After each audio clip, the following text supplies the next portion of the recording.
Hi, and welcome back to the ADK Talks podcast. We are headed into the rolling farmland of the Southern Adirondacks, where passion, perseverance, and a whole lot of goats and sheep sparked one of the most celebrated artisan creameries in America. If you've ever tasted Nettle Meadow's award-winning Kunik or visited their rustic, charming Hitching Post Tavern, you know this is more than just cheese. It's a love story between land, animals, community, and two founders who bet everything on a dream. I'm your host, Jane, along with my co-host and brother, Steve. Say hi, Steve. Hi, Steve. And today we sit down with Sheila Flanagan, CEO and co-founder of Nettle Meadow, to talk about how she built a world-class cheese company in the heart of the Adirondacks, the challenges and the triumphs along the way, and what's next for this iconic local brand. Whether you're a longtime fan or discovering Nettle Meadow for the first time, you're going to walk away inspired, I guarantee, and probably a little hungry. So let's dig in. Hi, Sheila. Welcome to the podcast. Hi, Sheila. Hello. Thank you so much for having us come and tell our story. I love your introduction. It really hits the nail on the head for us. Okay, great. Well, we mean it. I am a huge fan of your cheeses. I love to go to the Hitching Post. We first got to know you just visiting the farm, Thurman Maple Days, or during the fall days too. But I'd like to start at the beginning and get to know you a little bit better. You know, before Nettle Meadow existed, who were you? What were you doing? And what's the moment you realized, I want to change my life and become a cheesemaker?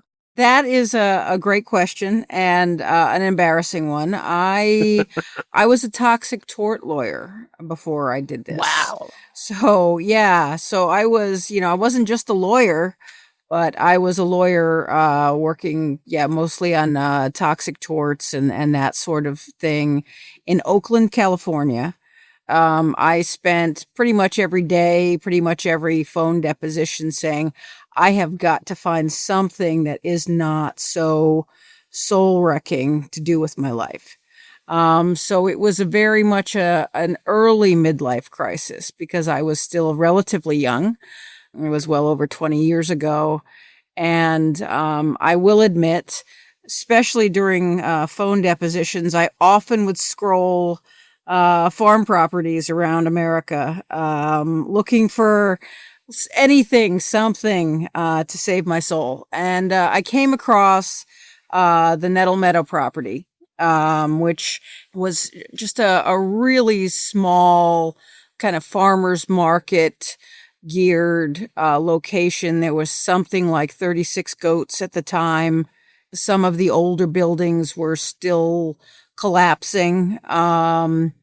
And it was very close to family. And that was one of the goals, was to get back closer to our East Coast family as they aged.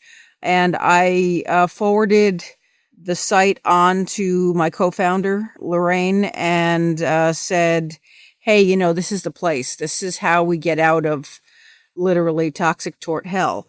And so we planned a trip, came out and took a look at it.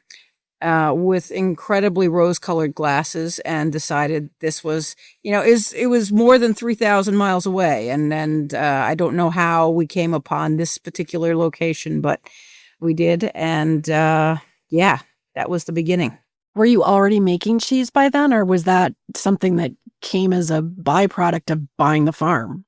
Everything in this cheesemaking life has been a learning experience, learning a lot by fire, and learning by mistakes, and learning by foolishness. And so when we first started, we had bought a group of 4 ragtag Nigerian dwarf goats from the mountains in California.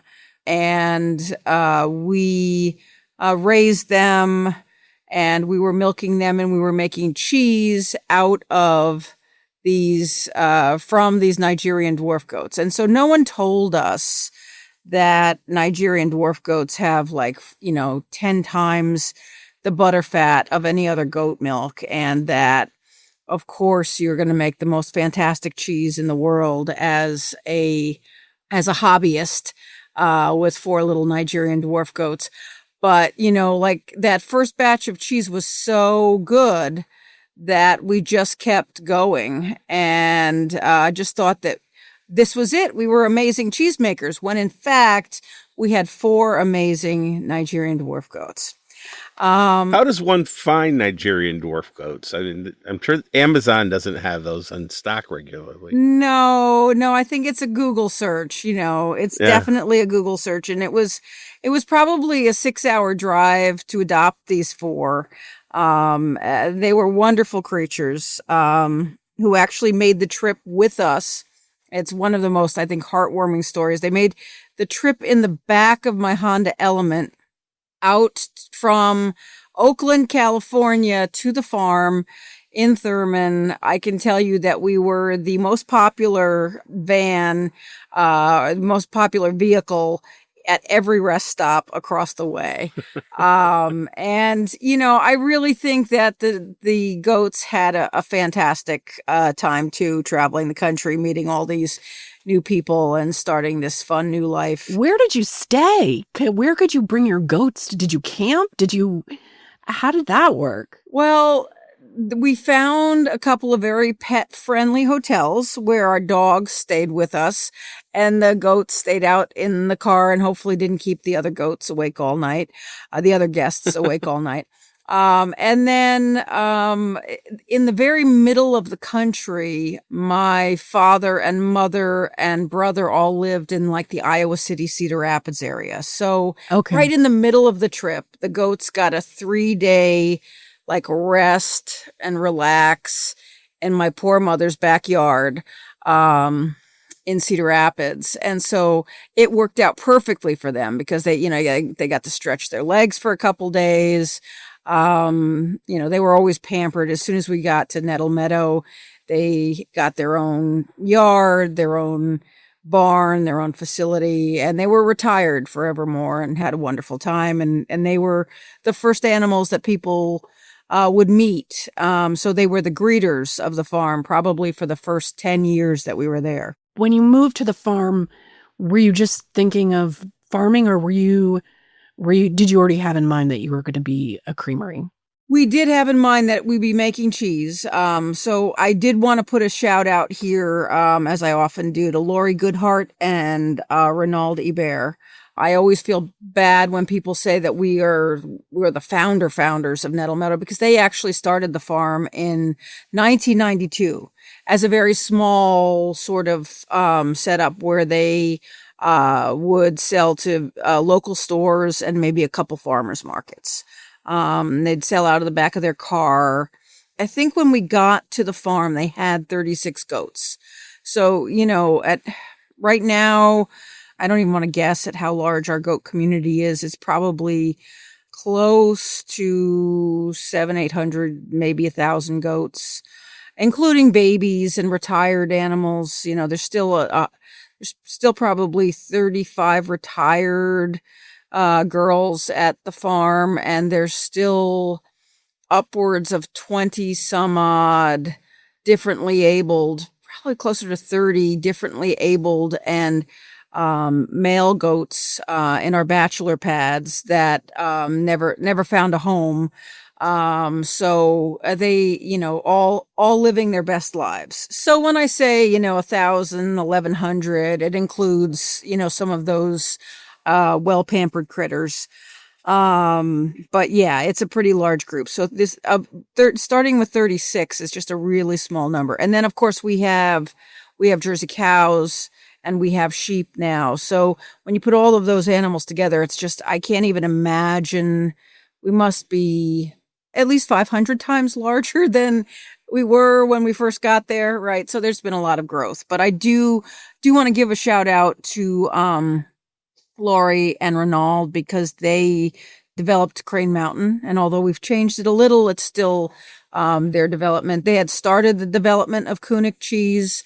We've standardized it a lot and changed a lot of things for the palate of the people, and also to make it something that you could ship to Hawaii and still end up as a luscious triple creme. So there's been a lot of changes, but they certainly were the mad scientists that started the project, and we just kind of picked it up and ran with it for the last 20 plus years. Wow. How did you learn the craft of cheese making?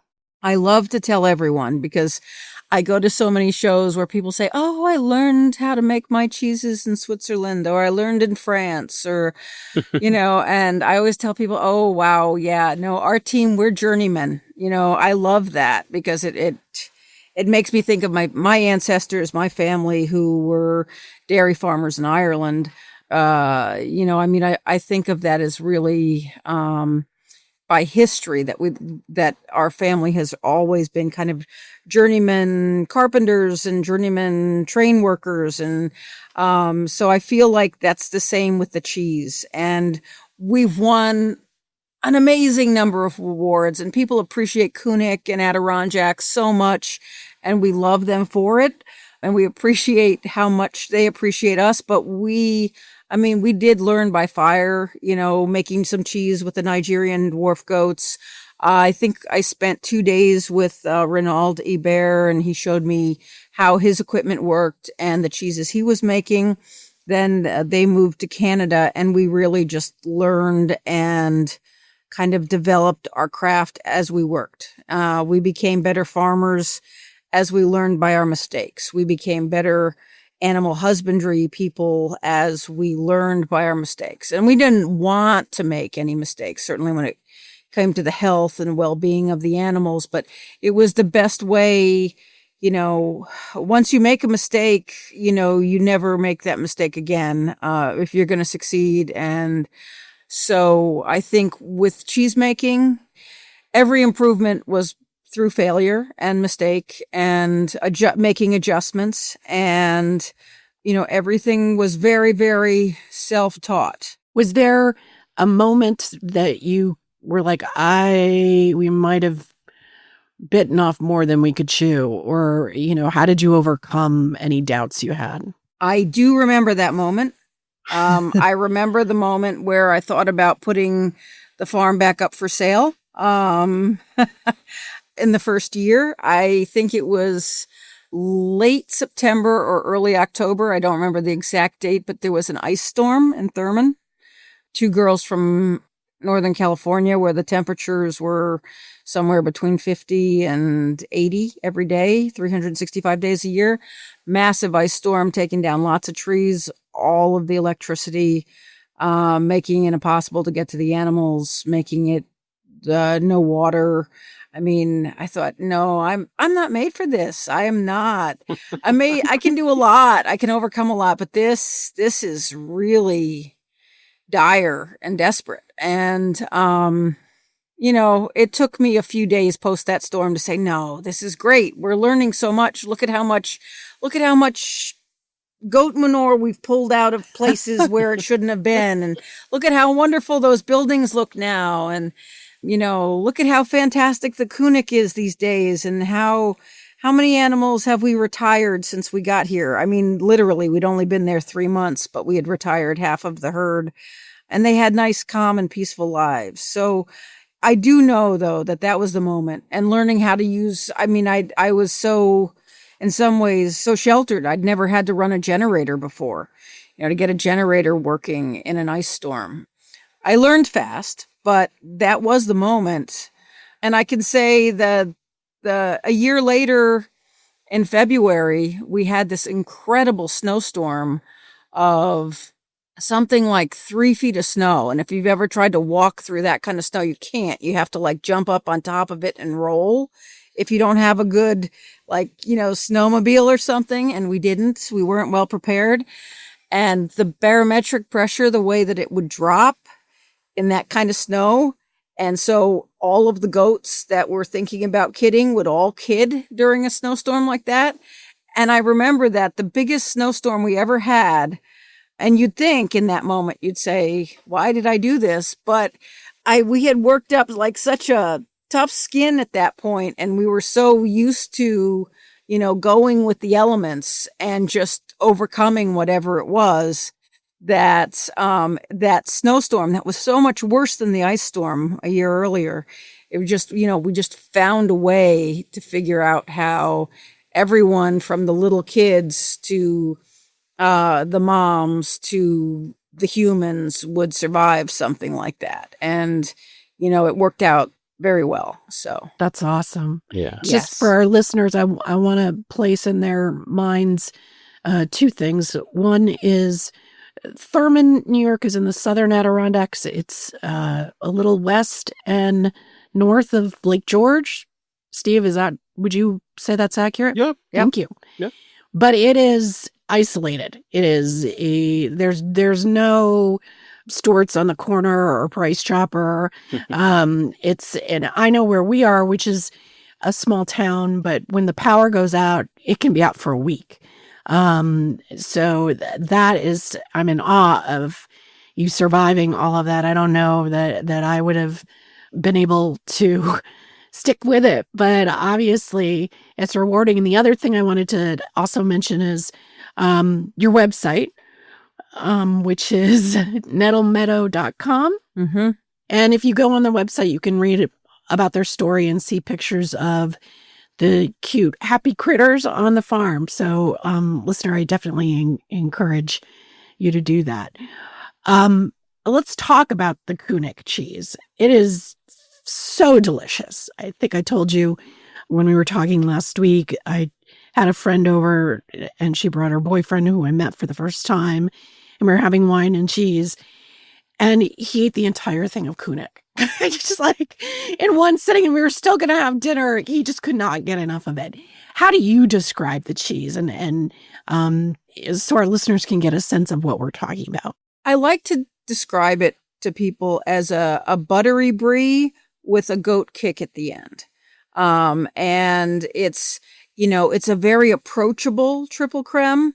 I make it in a way that it's a little denser than some of the triple cremes that just ooze, because we do have a following from the East Coast to the West Coast, and we do try to produce a cheese that's going to stand up to a journey in a big truck across the country. And so it's not as oozy as some triple cremes, but when you bite into it and you get that, what they say, mouthfeel, it is so buttery and it just can melt in your mouth. And then at the end, you just get a little bit of that, something else is here. It's not just the cow's milk cheese. There's that goat in there that is, and when I say goat, it's not that icky cloying goat that people sometimes think of in the back of their throat. It is just a little kick, because one of the things that makes our cheese special, all of our cheeses, is that we try to produce a cheese from very fresh milk that is, 24 hours old at most.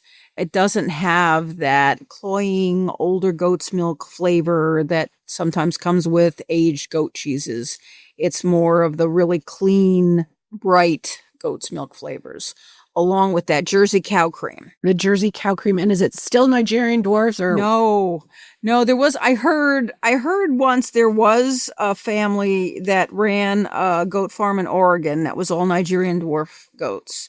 And I mean, I really applaud their ability to try to produce enough milk commercially from Nigerian dwarf goats, because a really good goat will produce maybe 4 cups of milk, maybe 6 at their peak for a day.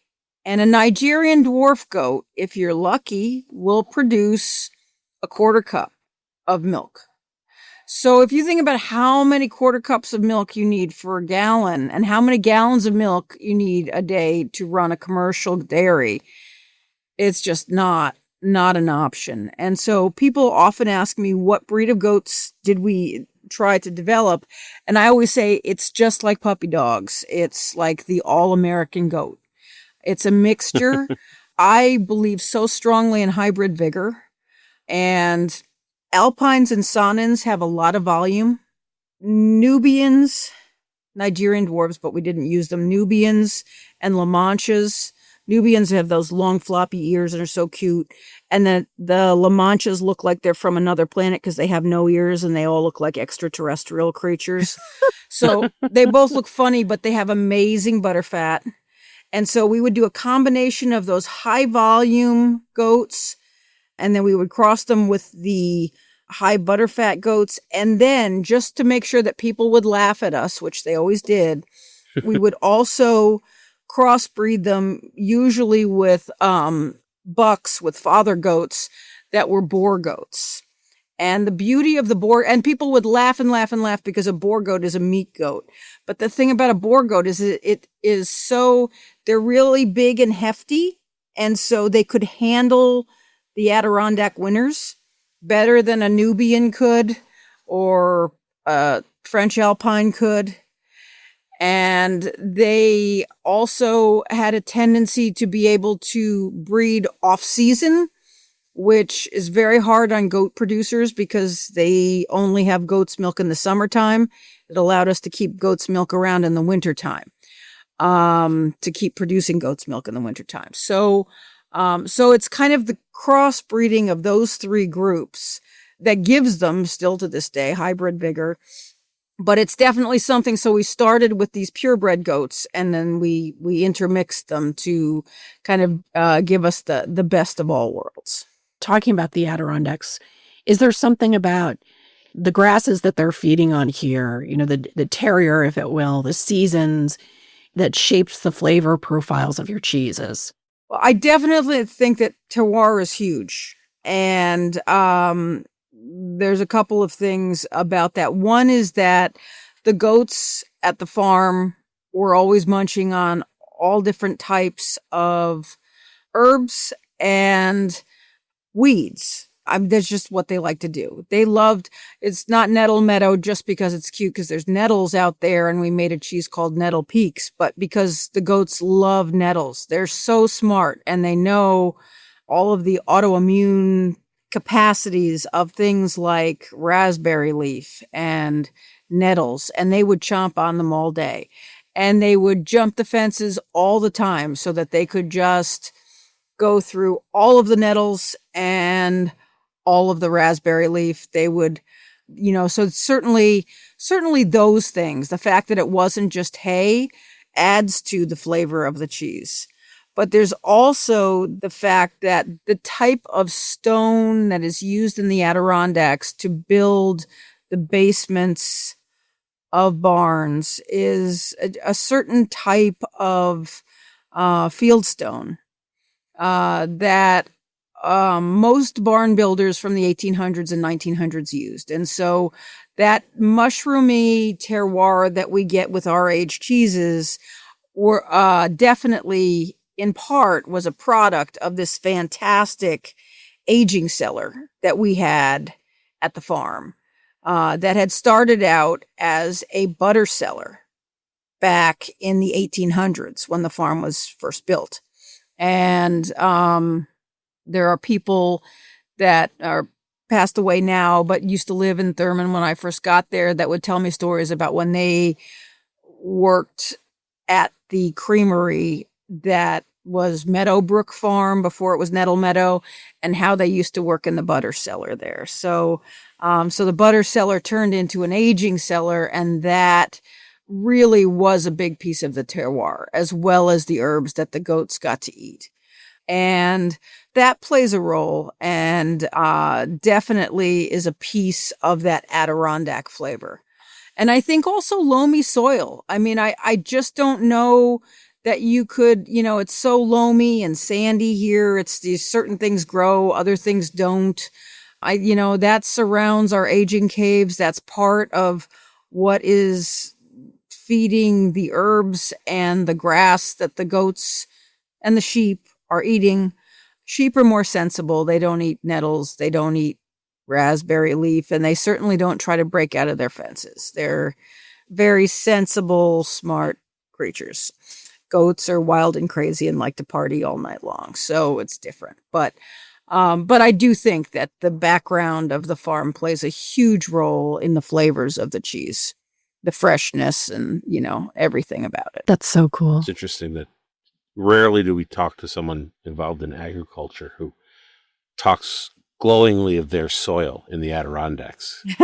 It's one of those things that everyone's talking about rocks, and Yeah, it's true. It's true. to have a loamy, sandy mix is quite impressive. You've talked a lot about, some of the challenges you've overcome and still have to deal with, the weather, for example, that's always going to be a constant.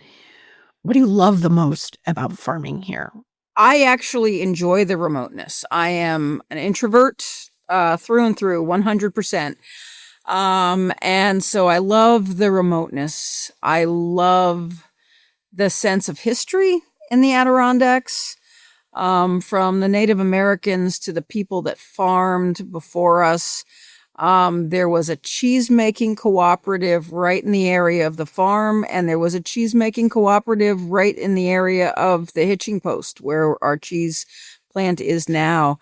And to think about these families that struggled to try to produce, great cheddars, back in the 1880s, 1890s, same weather conditions, not the nice four-wheel drive Subarus that we drive up here now. And so it's that sense of history, that sense of just continuing to move forward, kind of in the tracks and the shoes of the people that were crazy enough like us to do it before us. And just the mountain air, the people around us that do amazing crafts and have learned so much about kind of our surroundings. I feel extremely lucky that we chose a farm in Thurman because of the people there. The people like Martin's Lumber, where they do these woods walks and teach people about the types of native plants and trees. People like the people at Toad Hill Farm that have this amazing maple that goes into half of our products because it's so good, whose family has, produced maple, 4 or 5 different ways over 5 or 6 generations. I mean, just people that are my heroes, right? Because Martin's Lumber is now, what it is, but it was a much tinier, much smaller, sawmill by the side of a stream somewhere. And that stream was actually very close to where our property is now.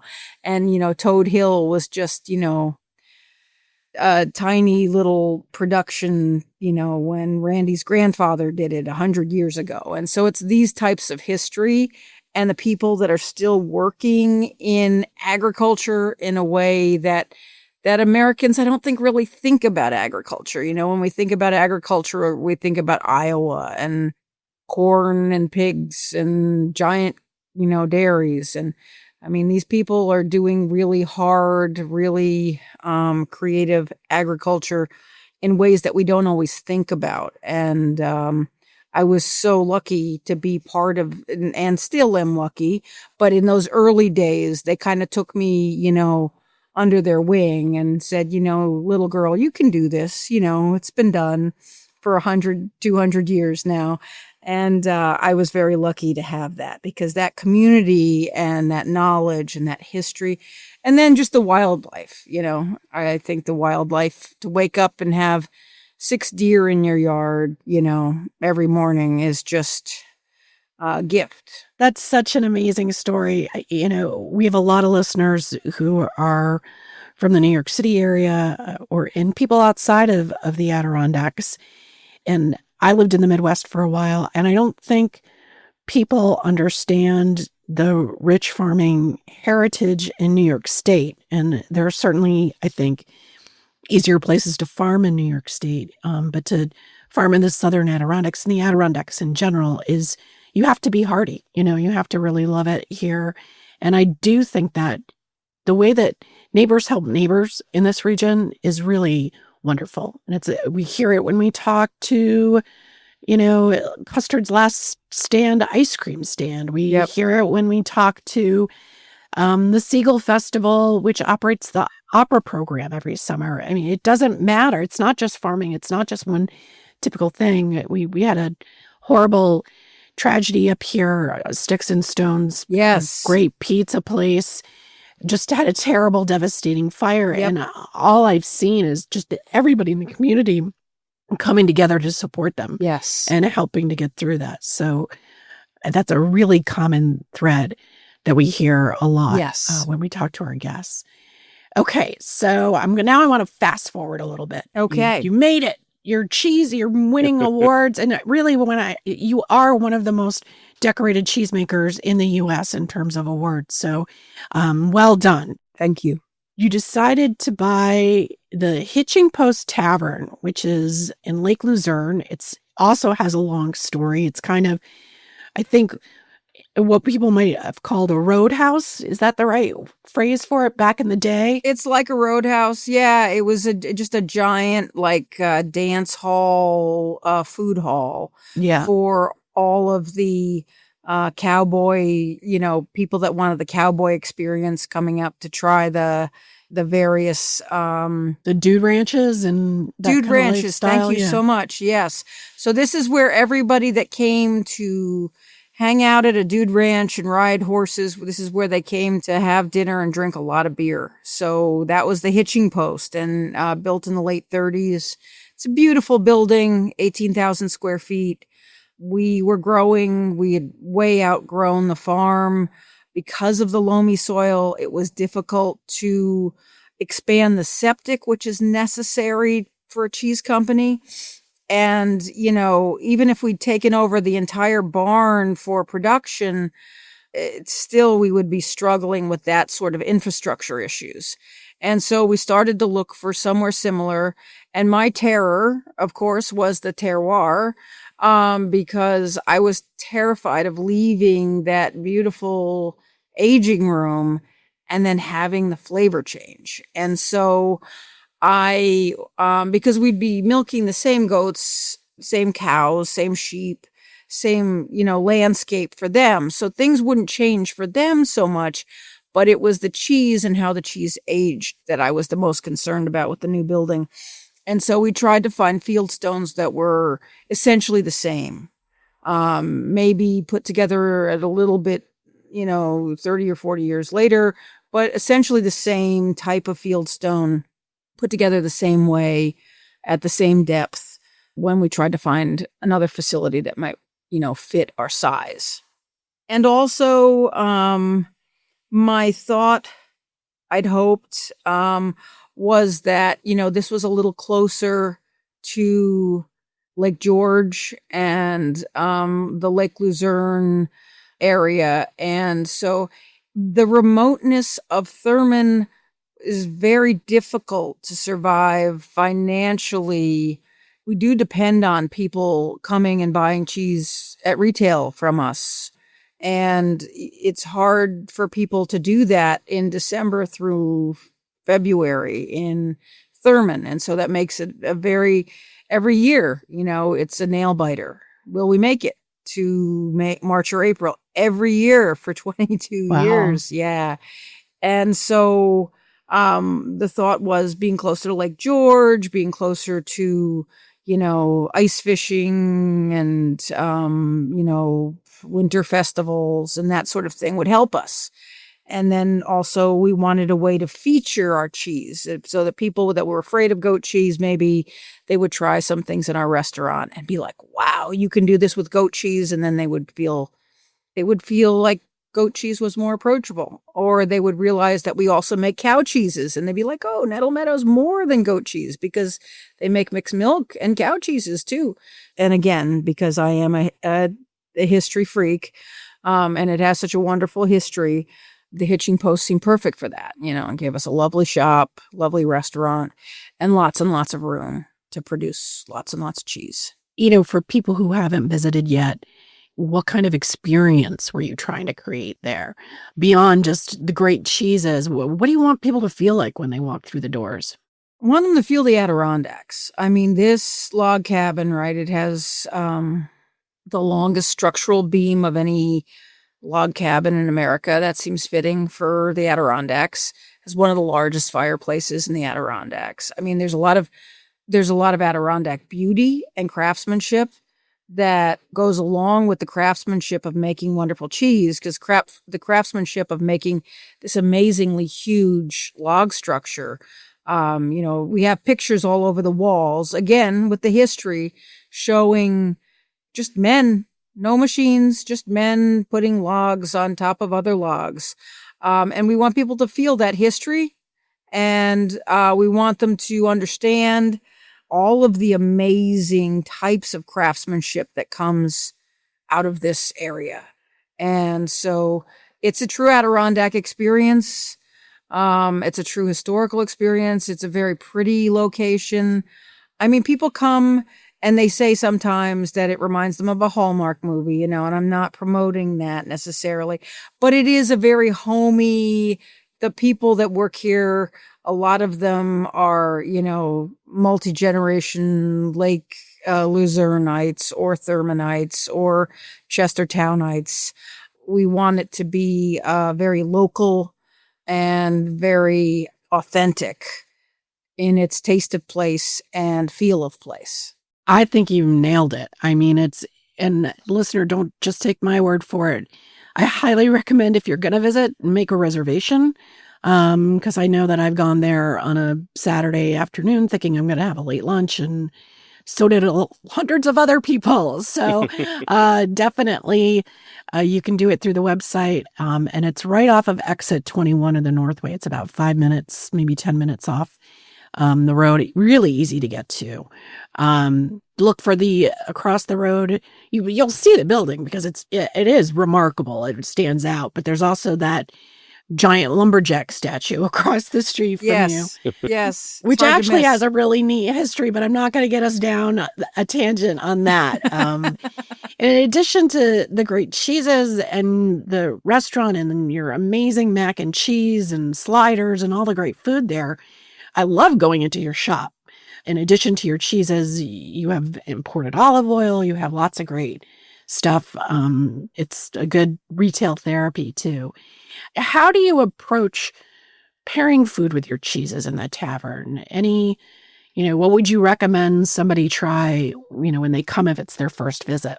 Well, I think, as you mentioned, the mac and cheese is a wonderful starter.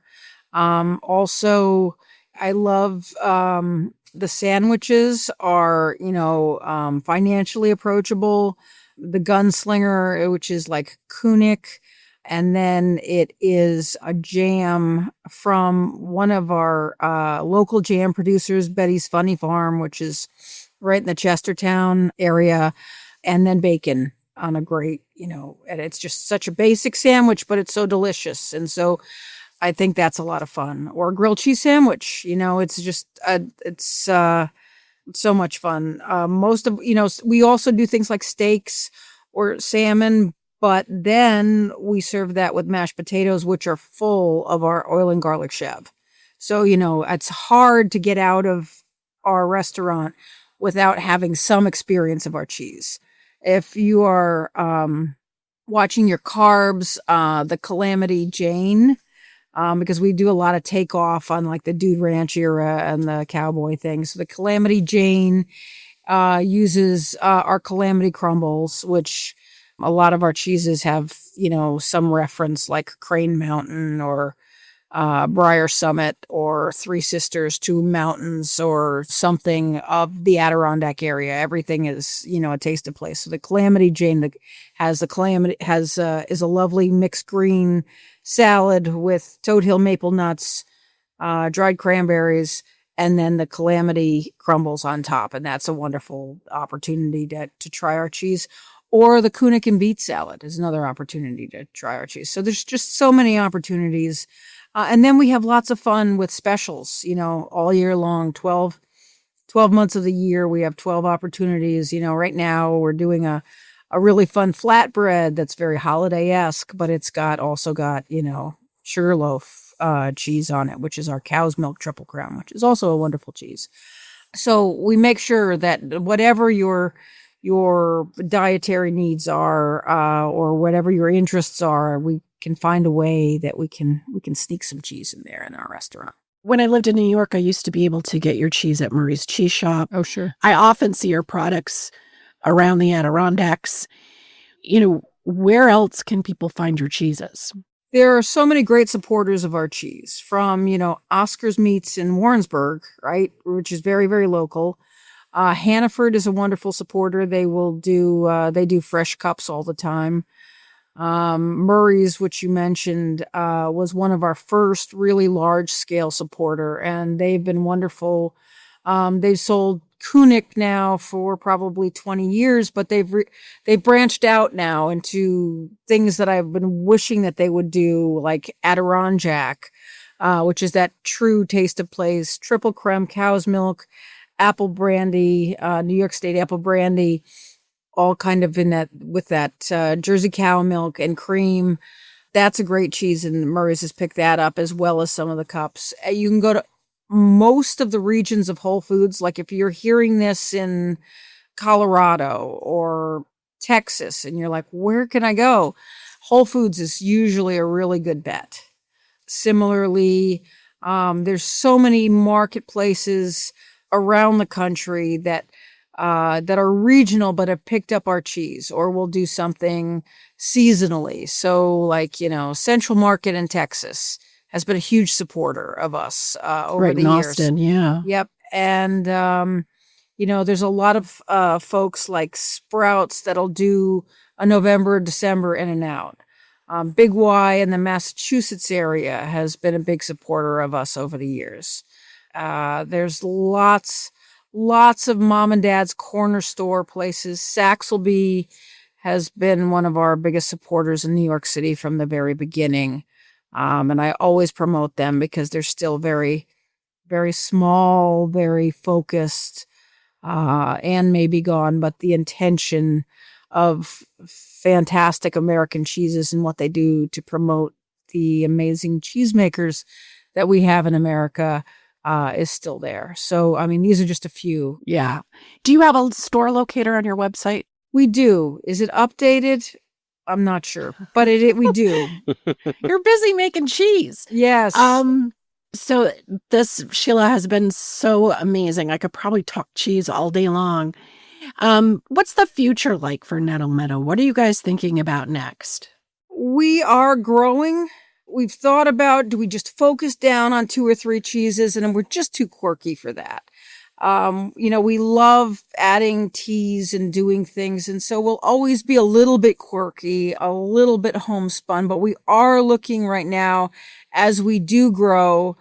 We really bit off a huge thing by taking on the Hitching Post in the middle of COVID. And we're still 5 years later working to recover that. And so right now, as we have added some equipment, and we've worked to grow bigger, we have put a shout out there. And if you don't mind, I'll put a shout out while I'm here on your podcast, which I know is very popular across the country, is we are looking for an investor who just really has wanted to learn about cheesemaking or be part of this mission. I invite them to reach out to me, because it is something that we're self-funded. We have the animals that we care about that take a good amount of our proceeds. So we're looking for an investor with that passion, that interest, as we try to find a way forward. We do have the farm on the market right now. We haven't sold it yet. Maybe that's because in our hearts we don't really want to. But I think that we may have to, in order to keep that Nettle Meadow tradition moving forward. We may relocate animals to the Lake Luzerne area, so that when people come to visit us from far and wide, the hitching post and the sanctuary location for all the retired animals are a little closer together. So it's not a 30-40 minute journey for families, but it's a 5-minute journey. It just makes it more approachable for people. So, before we get to our signature hidden gem question, I really would love to ask you, Sheila, what's your advice to someone who's listening to you today, who might be maybe not toxic torts, but they're, in another stressful and maybe soul crushing career, and is looking to do something different and wants to do something really extraordinary? What advice would you give someone considering making that big leap? I would advise them to do it. You live once. This has been an extraordinary experience. I wouldn't change it. I would be more careful with every dollar. We have been very careful over the years for sure, but I might not have grown as fast because, as we get older, as we've been here longer, I think that the demand was there and we wanted to fill it. We didn't want to lose those customers, and we may have grown faster than we should have. And then that is a financial stressor on us at this point, because we are self-funded. But I would say follow your dream. And if you have a passion, or you think you might have a passion, you just want to investigate that, you have an idea. I'm so glad that I'm not practicing toxic torts 22, 24 years later. I might be a lot poorer than I was, but I have had so many amazing experiences. I've lived life, and I've had the opportunity to, create menus here. I've created so many wonderful cheeses that I am so proud of. I've saved so many little animal lives. And so many people don't have those opportunities. So I may be poor, but boy, have I had great experiences. You're rich in experience. Yes. And it's really something to see some of those, all the different types of animals too. The bunny rabbits. I think I was there once and you had a peacock. Is that right? Or am I imagining No, that? we've had 2 cycles of peacocks at the farm. There was Peter the peacock in the early days, and he was bothering people. He was breaking open their bird feeders, and people were saying, hey, you're a sanctuary. Come get this guy, save our bird feeders. And he just showed up at the farm one day and he discovered this big grain silo that we have. And once he discovered the grain silo, he never left. And we never caged him.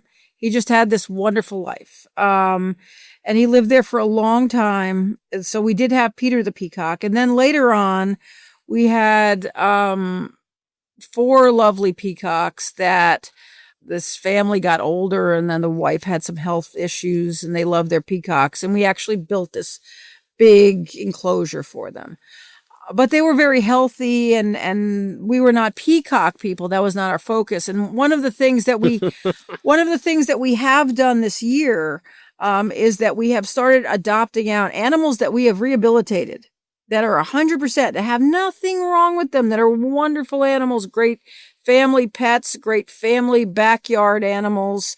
And the peacocks are a great example. There's no reason for us to continue to keep them at the sanctuary.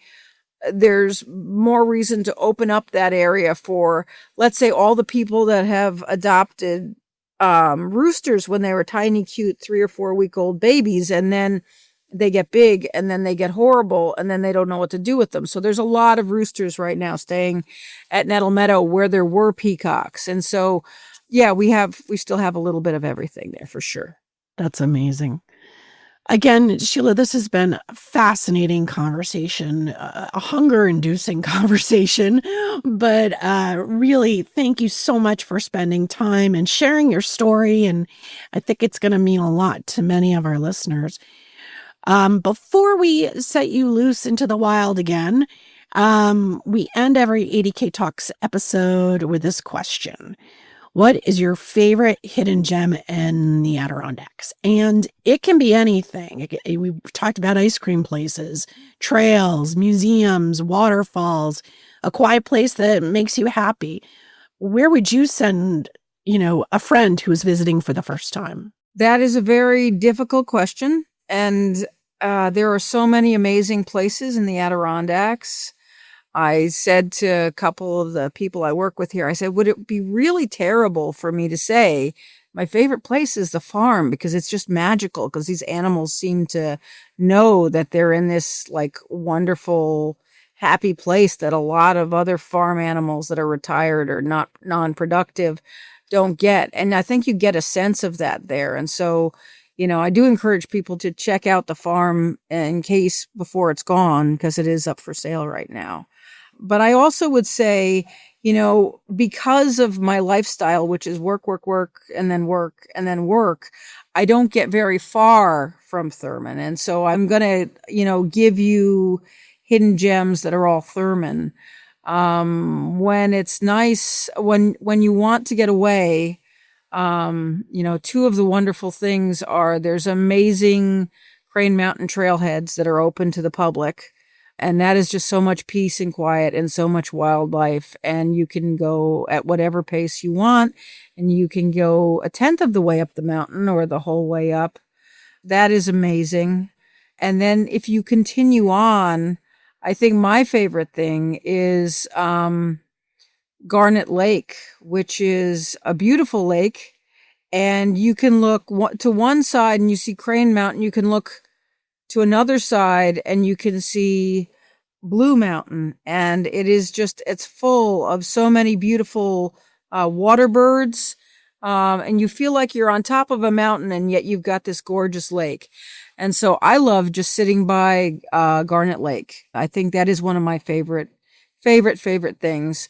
I would say that there is a wonderful waterfall too along Valley Road in Thurman, but I think that's private property now and they probably don't want people visiting. So we'll just focus on the farm and Garnet Lake and Crane Mountain. We usually tell our guests that they can't name their own business or their own organization.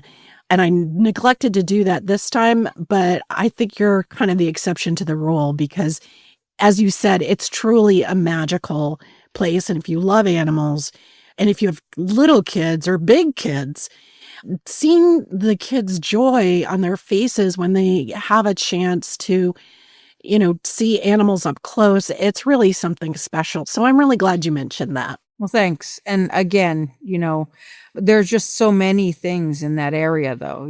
There's Friends Like Inn is a lovely place to have dinner. There's so many shout outs that I could do because there's so many. But again, I am a hermit that spends 18 hours a day working. So I really know just like what's within 10 miles of myself. Well, thank you for sharing your story and your passion and your deep love for this region that we call home. Nettle Meadow is one of the Adirondack's great success stories, not just because of your world-class cheeses, but because of the heart, care, and community behind it. So, Sheila, thanks again. I think we're going to have you back. Maybe we'll come to you next time, and we can have a virtual Try cheese cheese. tasting. Yeah, that would be great. A cheese board. Yes, absolutely. Yes, for sure. Okay, Sheila, thanks. Thank you. Have a happy holiday, and thanks again. Thanks for having me. Thank you. That was awesome. It makes me want to make cheese. Yeah, I'm hungry. I want a cheese board right now. Exactly. I don't know if I'd be good at raising the goats. Certainly not milking goats, but I wanted to ask her about the milking process because you look at a commercial dairy and these cows that never move and sit in these pens and constantly connected to the milking machines practically, and you're raising goats that are producing cups of milk, right a day, and it's a labor of love. It has to be. And I really, again, listener, if you are in the Lake George area, it's not that far to drive out to Thurman, and you can stop. We mentioned Toad Hill on our best of the holidays, things to do over the holidays if you're in the Adirondacks, but they're open year round. There's a couple different places you can visit out there. And even if you're driving up the Placid, Hitching Post is right off the northwest, right off I-87, as most people know it. Yeah, a great place to a few highways that has stop. A name. Exactly. Good stop. Good lunch. Stopping point. Exactly. If you're visiting people, it's a perfect gift to bring people you're visiting. It's very thoughtful of you, Steve Areno. Isn't that? Yes, especially if they're visiting us, they can stop and buy us some cheese. Oh, you're not self-interested at all. Yeah, I have made cheese. I made ricotta cheese. I've made ricotta cheese a couple of times. It's not the same, but I've done it a couple of times. The last time was not as successful, and I haven't done it since. But all right, well, I think that's a wrap. Listener, that's a wrap. If you enjoyed today's episode, please take a moment to rate and review 80K Taste. It helps more listeners discover the voices, places, and stories that make the Adirondacks unforgettable. For more Adirondack adventures, insider guides, and artisan spotlights, visit adktaste.com and subscribe to our newsletter, and you'll get this stuff delivered in your inbox once a week. And if you have comments, info@adktaste.com. You're always welcome. Let us know how cheesy this episode was. If you want to hear more cheesy stuff, we'd love to hear from you. And who knows, we may feature your question on an upcoming reader mailbag. We did that a couple of weeks ago and have gotten great feedback. So bring us your questions. Bring out your questions. But not your peacocks. But not your peacocks. All right. Thanks for listening, and we'll see you next week. Bye-bye. Bye-bye.